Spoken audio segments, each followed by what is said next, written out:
সুন্দর সঙ্গীত এবং পাঠ্যপাঠের জন্য।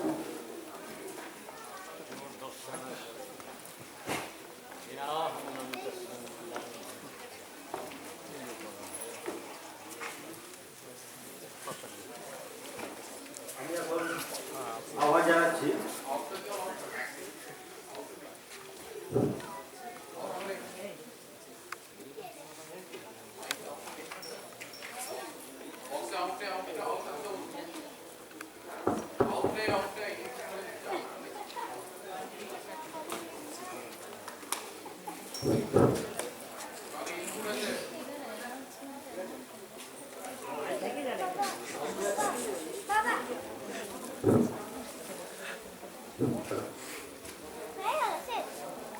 আমি এখন বক্তব্য রাখার জন্য শ্রী স্বপন ব্যানার্জি মহাশয়কে আহ্বান জানাচ্ছি, শিক্ষক, রামকৃষ্ণ মিশন, পুরুলিয়া।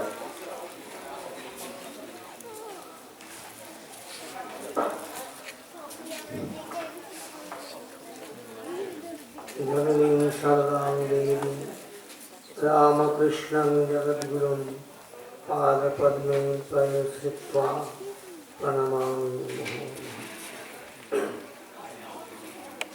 পরম পূজনীয় সন্ন্যাসী দ্বয় আমার সামনে রয়েছেন, শ্রদ্ধাভাজন আপনারা এবং কয়েকজন ছোট ছোট ছেলে মেয়ে রয়েছে। তারা প্রথমেই আনুষ্ঠানিকভাবে নয়, আন্তরিকভাবেই শ্রদ্ধা জানাই, কৃতজ্ঞতা জানাই এই অনুষ্ঠান যারা আয়োজন করেছেন তাদেরকে। আমাদের প্রতিষ্ঠানের পক্ষ থেকে আমরা আনন্দিত আপনাদের এখানে শাশ্বত ভারত রথ স্বামী বিবেকানন্দকে নিয়ে এসেছে। স্বামী বিবেকানন্দ নিশ্চয়ই পরিতৃপ্ত হয়েছেন এখানকার উদ্যম দেখে, কারণ তিনি উদ্যম ভালোবাসেন। ভালোবাসতেন বললাম না, কারণ তিনি আমাদের মধ্যে বিরাজ করছেন, বাণী রূপে বিরাজ করছেন, চিন্তা রূপে বিরাজ করছেন, চেতনা রূপে বিরাজ করছেন। তাই স্বামী বিবেকানন্দ আনন্দ পেয়েছেন। আর আমি ব্যক্তিগতভাবে বলি যে আমি আজকে বলার মতো অবস্থায় নেই। আমার গলা শুনে আপনারা বুঝতে পারছেন আমাদের অনেক সময় হয়ে গেছে, কিন্তু এখানকার মানুষজনের আন্তরিক ভালোবাসায় পড়ে সেই আকর্ষণে আমি আপনাদের সঙ্গে আমার কয়েকটি অনুভব ভাগ করে নেব। পরে যদি মা ঠাকুরের কৃপায় কখনো সুযোগ হয় আবার এসে আপনাদের সাথে আলোচনায় অংশগ্রহণ করব।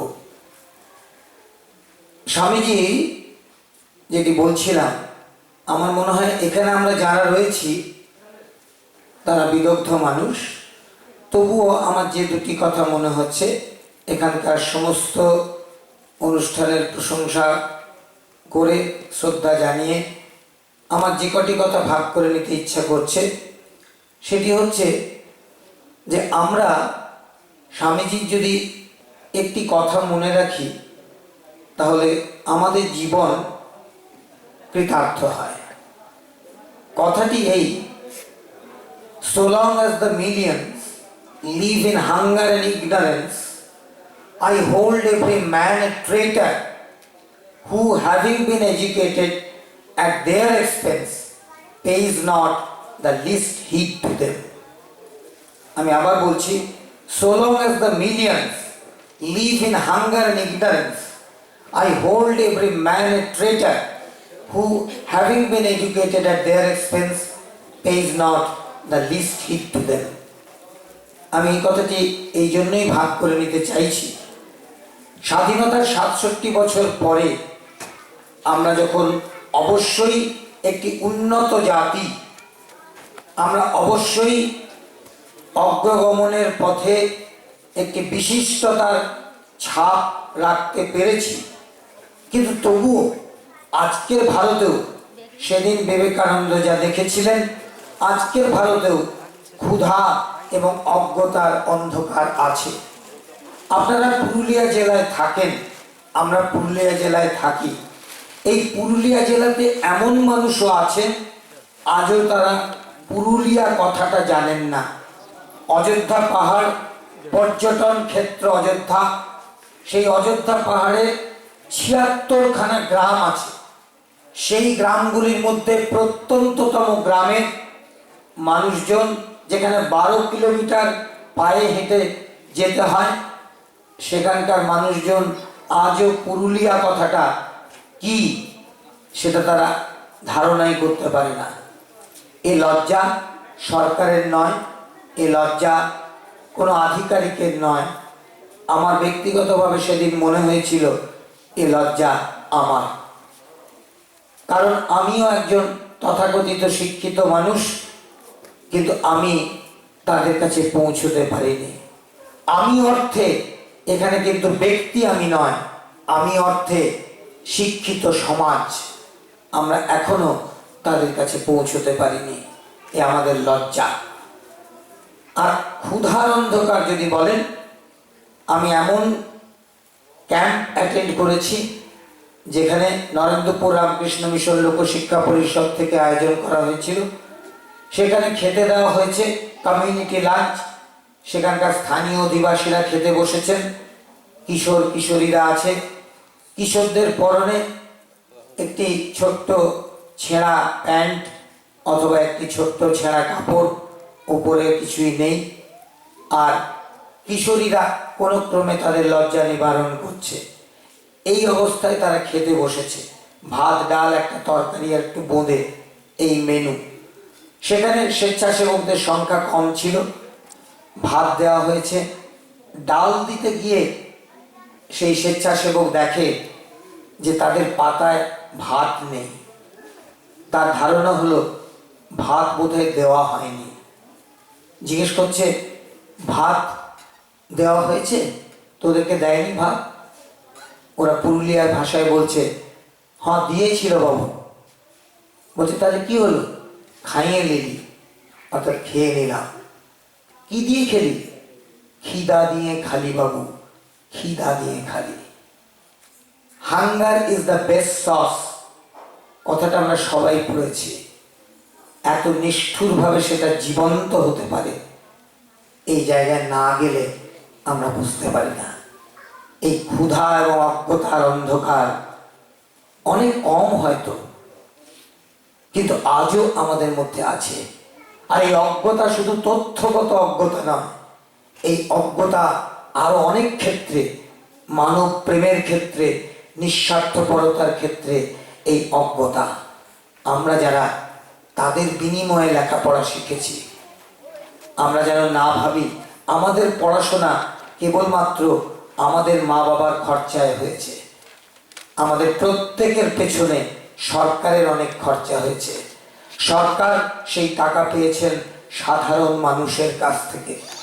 এই সাধারণ মানুষ যারা ট্যাক্সেবল ইনকামের আওতায় পড়েন, তারা প্রত্যক্ষ ট্যাক্স দেন। আর যে সমস্ত মানুষ সেই আওতায় পড়েন না, তারাও আমাদেরকে সাহায্য করেন। মুকেশ আম্বানি যদি একটি দেশলাই কিনতে যান দোকানে, যে দাম দিতে হবে, একটি ভিখারি যে ওই কুকুরের সঙ্গে ডাস্টবিনের খাবার ভাগ করে খেতে বাধ্য হয়, সেও একটি দেশলাই কিনতে গেলে একই পয়সা দিতে হবে, তার মধ্যে ট্যাক্স কাটা আছে। অর্থাৎ আমরা যারা বড় হচ্ছি, তারা কিন্তু তাদের বিনিময়ে বড় হচ্ছি, অথচ আমাদের চেতনায় আসে না যে আমরা তাদের দিকে ফিরে তাকাবো। আমাদের ভাবনায় থাকে, কিন্তু এত গভীরে থাকে, তার উপর এত মস্ত প্রলেপ থাকে। আমাদের তথাকথিত কেতা, আমাদের তথাকথিত আভিজাত্য, আমাদের তথাকথিত সম্ভ্রান্ত আয়োজন আমাদেরকে তাদের দিকে মুখ ফেরাতে সাহায্য করে না। তাই স্বামীজির, আজকে যখন স্বামীজি সান্তালটি ঘুরে গেলেন, আমি আবারও বলছি, স্বামীজির প্রতিকৃতি নয়, স্বামী বিবেকানন্দ স্বয়ং। এই ভাবনা যদি আমাদের মনে থাকে, তাহলে স্বামীজির প্রতিটি কথা একেবারে বজ্রের মতো আমাদের হৃদয়কে আঘাত করবে, এবং সেই বজ্রের আঘাতে আমাদের হৃদয়ের পাঁজর, হৃদয়ের অন্তঃস্থল একদম জ্বলে উঠবে। আর সেই জ্বালার মধ্যে এক যন্ত্রণা থাকবে, আর সেই সঙ্গে সঙ্গে থাকবে এক আলোর প্রত্যয়। সেই যন্ত্রণা থেকে আমাদের বেরিয়ে আসবে মানুষের প্রতি একত্ব বোধের এক অনুপম চেতনা বোধ, এবং সেই আলোর যে প্রত্যয়, সেই প্রত্যয় আমাদেরকে সেই বেদনায় তাদের পাশে দাঁড়ানোর জন্য উদ্বুদ্ধ করবে, প্রবুদ্ধ করবে। নিজেদের ব্যক্তিগত তথাকথিত আভিজাত্যকে খর্ব করে তাদের মধ্যে মানুষ সত্তাকে আবিষ্কার করে তাদের সাথে একত্ববোধ করা। এই বিবেকানন্দকে আমাদের ভালোবাসতে হবে। বিবেকানন্দের অনুষ্ঠান যেন বিবেকানন্দের অনুষ্ঠানের মধ্যেই শেষ না হয়ে যায়। আমি বিশ্বাস করি এখানে যারা আছেন তারা অত্যন্ত গুণী মানুষ। এই সংস্থার সাথে যারা যুক্ত তারা অত্যন্ত গভীরভাবে মানুষের কল্যাণের কথা চিন্তা করেন। স্বামীজিকে নিয়ে এই অনুষ্ঠান থেকে যদি আমাদের সেই চিন্তার বীজকে আমরা যথোপযুক্ত সার দিয়ে আমরা বাড়িয়ে তুলি, তাহলে একদিন সেই মহিরও আমাদের অন্তরের মধ্যে একটা অদ্ভুত আলোড়ন সৃষ্টি করবে। আমরা সত্যিকারের মানুষ হওয়ার অনুভব সেদিন বুঝতে পারবো। আর স্বামীজি বললেন যে ট্রুথ, পিউরিটি অ্যান্ড আনসেলফিশনেস। আমার বারবার মনে হয়েছে যে এই যে সমস্যা, এই যে কিভাবে ট্রেটার হব না, তাহলে আমাদের কি করতে হবে, স্বামীজি সেটাও বললেন। Truth, purity and unselfishness, wherever these are present, there is no power below or above the sun to crush the possessor thereof. Equipped with these, one individual, Swamiji বলছেন, one individual is able to face the whole universe in opposition. It is possible. Let us have faith in Swami Vivekananda. স্বামী বিবেকানন্দের প্রতি প্রত্যয় অর্থে নিজের প্রতি প্রত্যয়। স্বামী বিবেকানন্দ সম্পর্কে শ্রদ্ধা অর্থে আত্মশ্রদ্ধা। স্বামী বিবেকানন্দকে শ্রদ্ধা করি কারণ স্বামী বিবেকানন্দ কি সেটা আমরা বুঝতে গিয়ে দেখি যে তিনি এমন একজন মানুষ, তিনি আমাদেরকে হতাশার গহ্বর থেকে টেনে তুলে আলোর রাজ্যে নিক্ষেপ করেন। আমরা যেদিন সেই অনুভব নিজেদের মধ্যে আনতে পারবো, সেদিন আমাদের বিবেকানন্দকে ভালোবাসা সার্থক হবে। আর একটি কথা বলে আমার বক্তব্য শেষ করি, এটি আমাদের সবার জন্য সমভাবে প্রযোজ্য। স্বামীজি বলছেন, each soul is potentially divine. Each soul is potentially divine. প্রতিটি মানুষ স্বরূপত দেবতা। আমাদের মধ্যে দেবত্ব বলতে কি, স্বামীজি সেটা বললেন, আনসেলফিশনেস ইজ গড। স্বার্থ শূন্যতাই ভগবান। যিনি যতখানি স্বার্থ শূন্য তিনি তত শক্তিমান। যার মধ্যে স্বার্থ শূন্যতার পরিমাণ একেবারে নিখাত, একেবারে সম্পূর্ণ, তিনি সর্বশক্তিমান, তিনি ভগবান। তাই each soul is potentially divine. আমি একটি ঘটনার উল্লেখ করব, এটা আমার বড় প্রিয় ঘটনা। 1992 সালে যখন পুরুলিয়ায় বন্যা হয়েছিল, হঠাৎ, পুরনো মানুষরা জানেন, হঠাৎ বন্যা কাঁসাই নদীতে। সেই বন্যার সময় রামকৃষ্ণ মিশন থেকে ত্রাণ শিবির খোলা হয়েছিল। সেই ত্রাণ শিবিরে আমি দেখেছিলাম যখন ত্রাণ সামগ্রী বিতরণ হচ্ছে, একজন খঞ্জ ভিক্ষুক লাঠি ঠুকতে ঠুকতে একটি ছেঁড়া ধুতি এবং উপরের অংশে কিছু নেই, এইখানে একটি ভিক্ষা পাত্র এসে পাশে দাঁড়িয়েছেন। স্বেচ্ছাসেবকরা বলছেন, আপনি লাইনে গিয়ে দাঁড়ান, অথবা আপনার জন্য আমরা তাড়াতাড়ি ব্যবস্থা করে দিচ্ছি। তিনি কিছু বলছেন না। কিছুক্ষণ পর আবার যখন লাইন ছোট হয়ে এসেছে, ওরা গিয়ে বলছেন, তখন তিনি কথা বলছেন না। অনেকক্ষণ পর লাইন যখন প্রায় শেষ, তখন তিনি বলছেন, আমি নিতে আসি নাই বাবু, আমি দিতে আসেছি। আমি নিতে আসিনি বাবু, আমি দিতে এসেছি। কে বলছেন? একজন খঞ্জ ভিক্ষুক, যিনি ভিক্ষা করে নিজের জীবিকা নির্বাহ করেন। এই মানুষটি আমাদের সকলকে হতবাক করে দিয়ে আমাদের ত্রাণ সামগ্রী বিতরণের টেবিলে 169 টাকা কয়েক পয়সা সবটাই খুচরোয় দিয়ে চলে গেলেন। তখন আমাদের সম্বিত ফিরল। এই মানুষটি কি দেবতা নন? এই মানুষটি কি ভগবানের উচ্চতাকে স্পর্শ করেননি? তাই স্বামী বিবেকানন্দ মানুষের পূজা করেছেন, মানুষের মধ্যে শিবকে দর্শন করেছেন। আজকে আপনাদের এখানে সকলকে তাই আন্তরিক কৃতজ্ঞতা জানিয়ে, আয়োজকদের অন্তরে শ্রদ্ধা নিবেদন করে, আমার এই অনুভবকে ভাগ করে নিয়ে একটি বিনম্র নিবেদন রাখি, যে নিবেদনের 99% নিজের কাছে, 1% আপনাদের কাছে বন্ধু হিসেবে, ভাই হিসেবে। আসুন আমরা স্বামী বিবেকানন্দকে নিয়ে, ঠাকুর মাকে আমাদের সামনে রেখে একটি ছোট্ট শপথ মনে মনে নিয়ে ফেলি। খুব বড় আকারে নয়, সমাজ সংস্কারের আকারে নয়, জগৎ উদ্ধারের আকারে নয়, ব্যক্তিগত জীবনে আমাদের প্রতিদিনের বিচারে আমরা পরের দিন উন্নততর ব্যক্তি হতে পারছি কিনা এবং সেটার জন্য কি করছি সেই ভাবনাটুকুকে জিইয়ে রাখতে পারছি কিনা, তার মধ্যে আমাদের বিবেকানন্দ প্রণামকে আমরা সমর্পণ করি। তাহলে বোধহয় আমাদের এই অনুষ্ঠানের সার্থকতা আরও একটু উচ্চ পর্যায়ে আমরা অনুভব করতে পারব। বরং পূজনীয় সন্ন্যাসীদের প্রণাম জানাই, আপনাদের সকলকে, আয়োজক যারা এবং আপনারা সবাই, আপনাদের ভালোবাসার জন্য, স্বতঃস্ফূর্ততার জন্য আপনাদেরকে আবার অভিনন্দন, কৃতজ্ঞতা জ্ঞাপন করি। ঠাকুর মা স্বামীজির কাছে প্রার্থনা করি তারা আমাদের চোখ খুলে দিন, তারা আমাদের শরণাগতি দিন, শরণাগতি জাত শক্তিতে আমাদের প্রবুদ্ধ করুন, আমাদের মানুষ করুন। নমস্কার।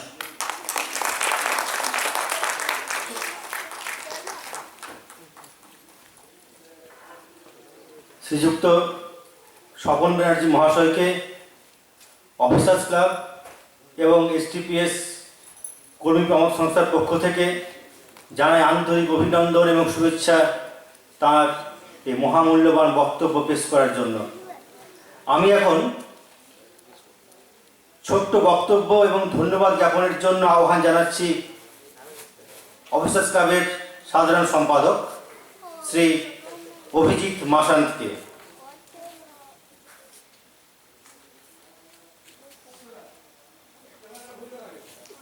নমস্কার।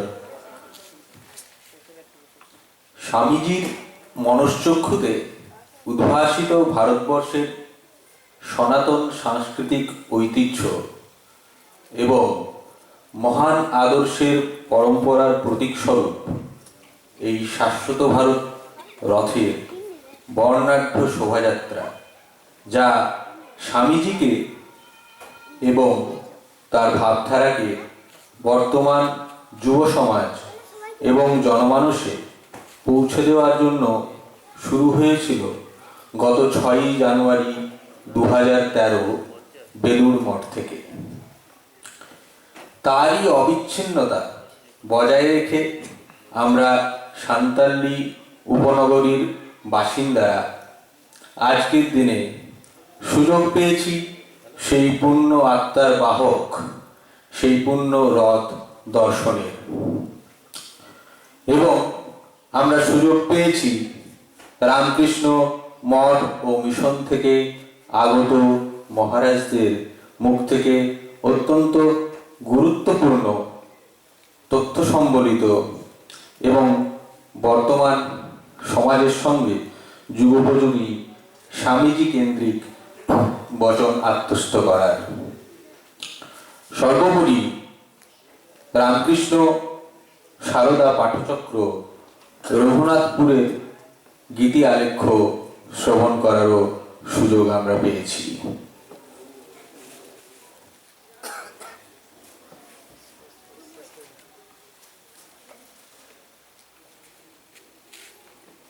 অফিসার্স ক্লাবের সাধারণ সম্পাদক শ্রী অভিজিৎ মাসান্ত তার সুস্পষ্ট বক্তব্য পেশ করলেন। এখন আমি আহ্বান জানাচ্ছি STPS প্রমোদ সংস্থার সাধারণ সম্পাদক শ্রী প্রদীপ কুমার ভগত মহাশয়কে। পূর্ববর্তী বক্তা যা বলে গেছেন তারপর থেকে আমি শুরু করছি। ERC এবং OC আপনাদের সকলকে এমন একটি পবিত্র অনুষ্ঠানে অংশগ্রহণের সুযোগ করে দেওয়ার জন্য ধন্য এবং কৃতার্থ। এই মহৎ উদ্যোগের সার্থক রূপায়ণে আমরা অর্গানাইজ কমিটির পক্ষ থেকে কৃতজ্ঞতা জানাই। উপস্থিত স্কুলের হেডমাস্টার, অ্যাসিস্ট্যান্ট টিচার এবং স্টুডেন্টদের আমাদের কমিটির পক্ষ থেকে কৃতজ্ঞতা জানাচ্ছি। উপস্থিত সকল ক্লাবের সদস্যা ও পরিবারবর্গকে কৃতজ্ঞতা জানাচ্ছি।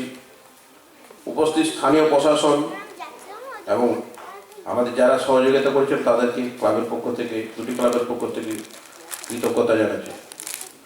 সর্বোপরি রামকৃষ্ণ মিশন পুরুলিয়া, যাদেরকে না থাকলে আজ আমরা এই অনুষ্ঠানটি করতে পারতাম না, তাদের জন্য আমাদের আন্তরিক কৃতজ্ঞতা। রঘুনাথপুর রামকৃষ্ণ পাঠচক্র, রামকৃষ্ণ সারদা পাঠচক্রকে আমাদের ক্লাব এবং অফিসার ক্লাবের পক্ষ থেকে কৃতজ্ঞতা জানাচ্ছি। আর সর্বোপরি বলি, যিনি আমাদের এই অনুষ্ঠানের ধারক বা বাহক স্বপনদা, যার একটু আগেই আমরা বক্তৃতা শুনলাম, সেই স্বপনদাকে আমরা অনেক অনেক ধন্যবাদ জানাচ্ছি। আর আরেকটা আছে আমাদের এসটিপিএস ডাব্লিউপি অথরিটি, তারা তো না থাকলে হয়তো এই জায়গাটা আমরা ঠিকমতো পৌঁছাতে পারতাম না। সেই কর্তৃপক্ষকে আমাদের ক্লাব এবং ওসি অফিসার ক্লাবের পক্ষ থেকে ধন্যবাদ জানাই।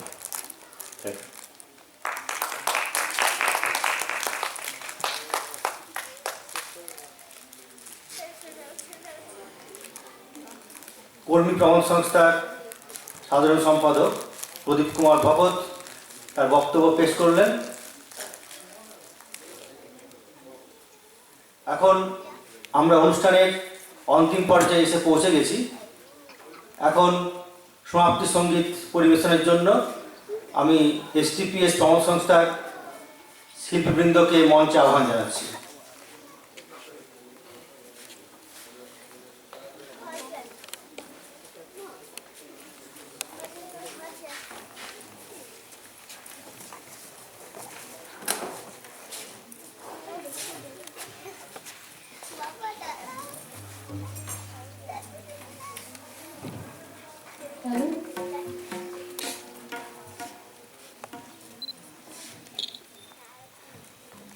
Thank you.